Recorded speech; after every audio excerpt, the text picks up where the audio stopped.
Hello, friends, and welcome back. I am Abhishek Gandhi, CPA, and I serve as a tax director at 𝐤𝐸 Our firm is dedicated to bring you a new tax topic every week.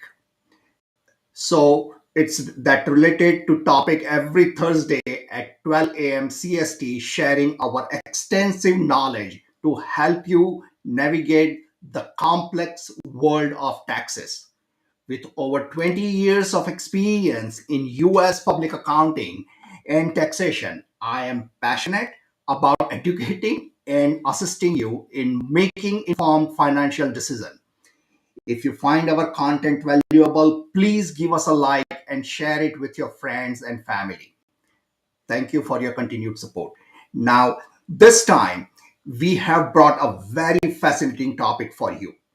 Today, we will educate you and elucidated how digital assets are taxed and what you need to report on your tax return, ensuring you are well equipped to navigate this complex terrain. In the rapidly evolving financial landscape, digital assets such as cryptocurrencies and non-fungible token, which is also known as NFTs, have gained significant traction. Despite their growing popularity, many individuals remain unaware of the tax implication this asset. So today we will look into it in the detail. But first, before we go to the tax part, let's understand what is digital assets. For tax purpose, in United States, digital assets are classified as a property rather than a currency.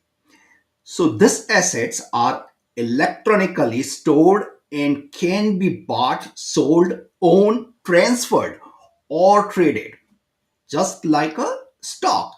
The IRS defines a digital asset as any digital representation of value recorded on cryptographically secured distributed ledgers such as blockchain or similar technology.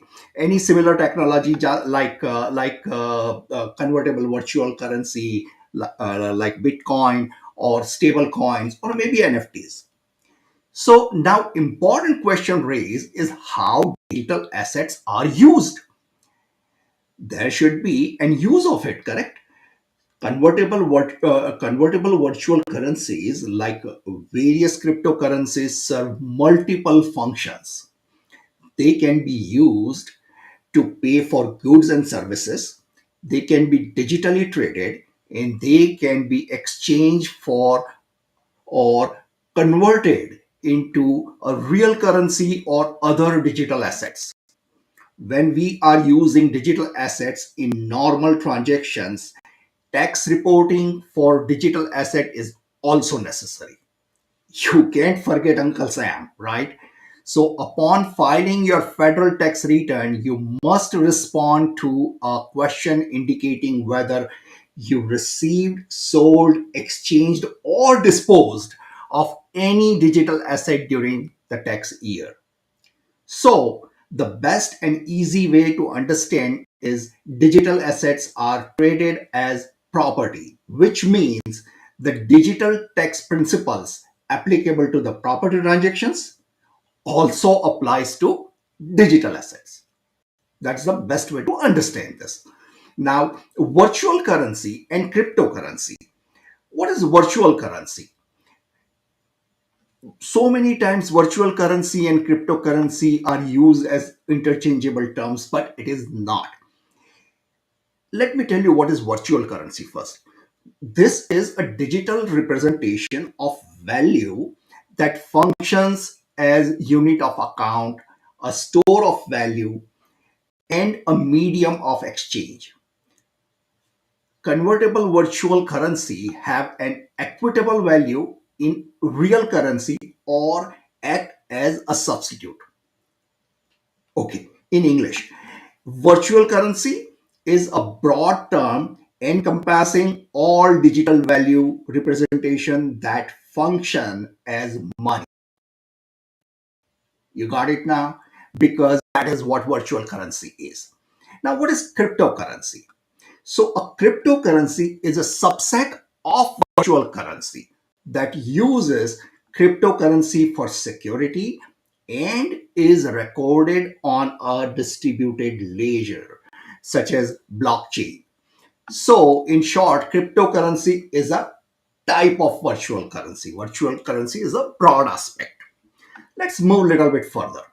When we have to pay taxes on digital assets, then we also have to recognize gain or losses.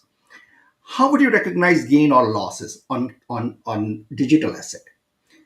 The holding period determines whether it is classified as a long term or short term gain or loss. So, do you know why? Because it is considered as property. So, when short term and so what is short term and what is long term? Same thing. The asset you held more than a year is a long term, and the asset you held for a year or less is a short term. Same as a property law. Now, how can you determine gain or loss? By calculating basis, correct? So whatever you spend to acquire the virtual currency, including any associated fees and commissions, will adds up, and that is your basis. Now, we all know that gain or loss is the difference between the sell price and your adjusted basis. So, I mean, no rocket science there. We all know that. Now, income from services. Sometimes, we get digital asset for our services. So pay attention here. It is getting a little bit tricky. When you receive virtual currency as a payment for services, it is considered as ordinary income. For independent contractors, this income is subject to self employment tax. For employees, it is treated as wages and is subject to income tax withholding and employment taxes. Now, one more aspect here that we have to do recognize gain or loss for payment for services. Correct. So if you pay for services using virtual currency held as a capital asset, you will recognize a capital gain or loss. The gain or loss is the difference between the fair market value of the services received and your adjusted basis in the virtual currency exchanged. Let's move further. Now, would you recognize gain or loss when you exchange for other property? When you exchange virtual currency for other property, you recognize a capital gain or loss, and the gain or loss is the difference between the fair market value of the property, that property you received, and you adjust your adjusted basis in the virtual currency exchanged.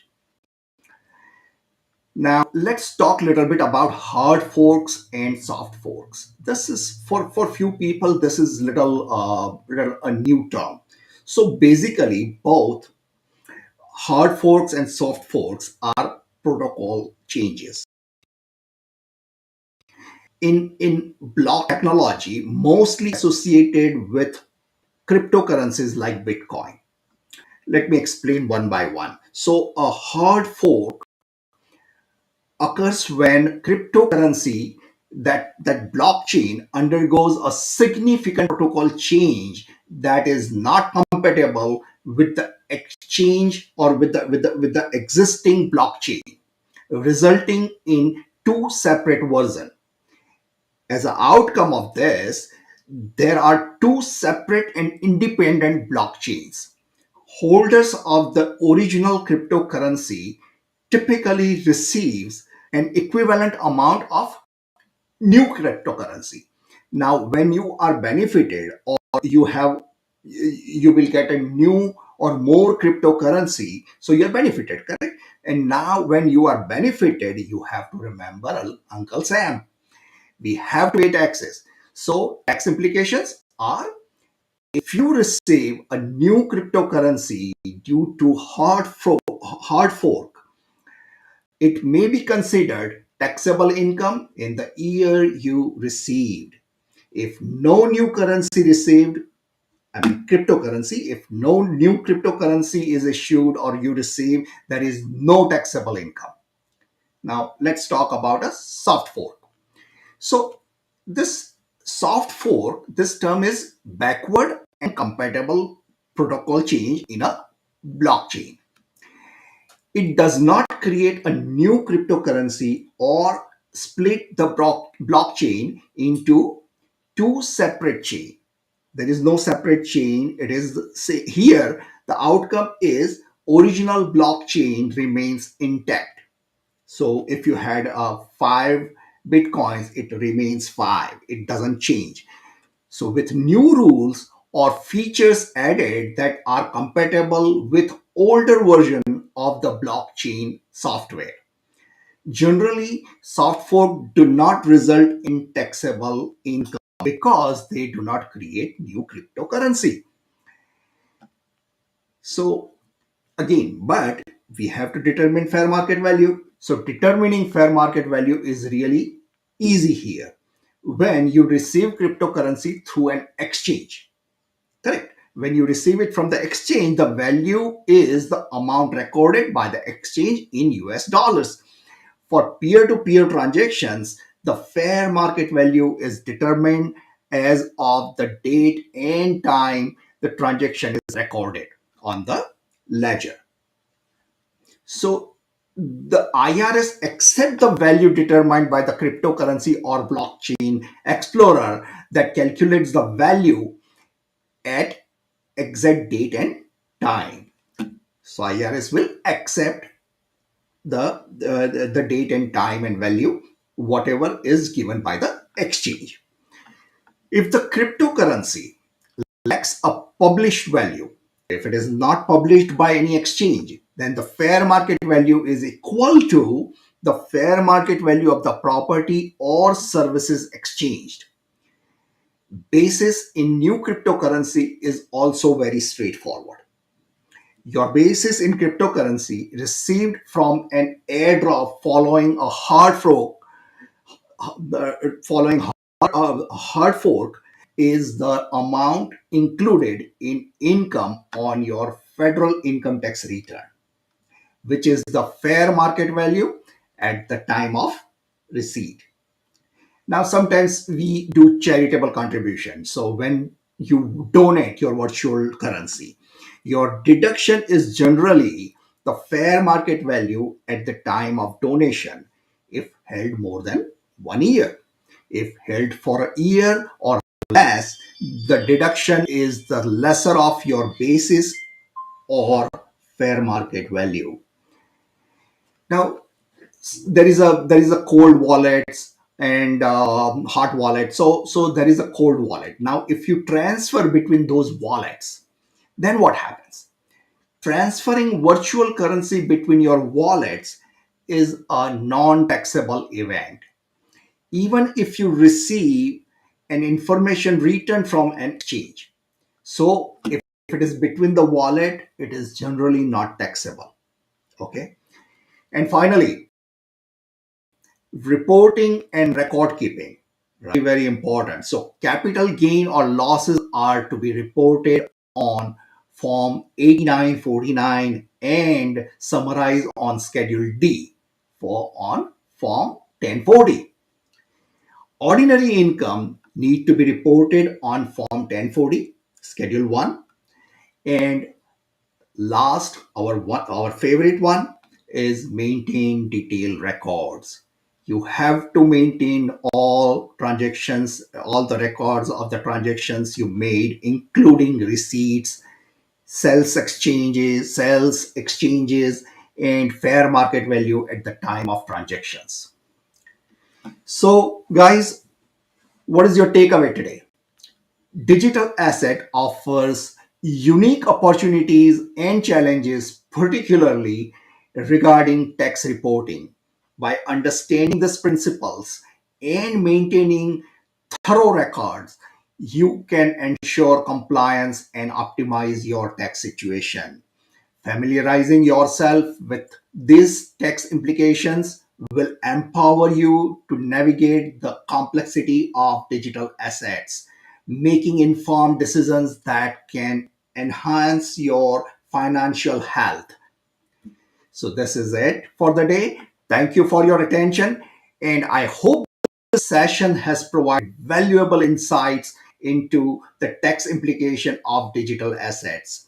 Now we will open question and answer session.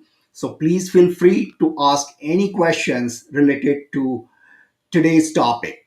Just in case if we will not be able to cover all questions due to time constraint, feel free to post your questions on YouTube, Facebook, Instagram, or by any other means, and we will try to answer them. Okay. So let's see if you I don't see any questions so far.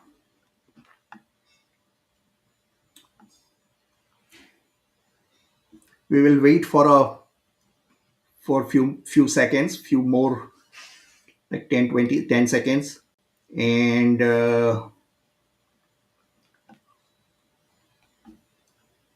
so, guys, I don't see any questions, but feel free to post your questions on whatever social media that you are watching, and feel free to question us so that we will answer you.